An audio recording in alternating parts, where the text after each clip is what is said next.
Festa e Flamurit ka nisur sonte me një atmosferë mallështore në Vlorë, qytetin ku lindi pavarësia dhe ku tradita patriotike ndihet më fort se kudo.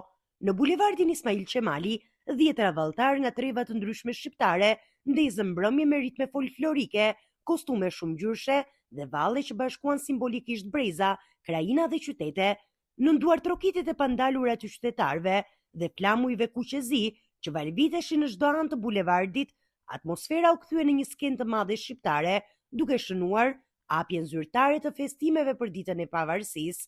Ndërkohë sheshi i Flamurit është tashmë gati të presë ceremoninë qendrore të 28 nëntorit. Hapësira simbole historisë shqiptare është zbukuruar me flamuj kombëtar në çdo cep, ndërsa 2 flamuj gjigant janë vendosur posaçërisht për festimet në fasadën e godinës së re multifunksionale që po ndërtohet pranë sheshit. Vlora pritet të mbetet edhe në ditët në vijim epiqendra e aktiviteteve festive, duke rikthyer emocionin e ditëve të pavarësisë dhe krenarin për ngjarjet që vullosen identitetin kombëtar.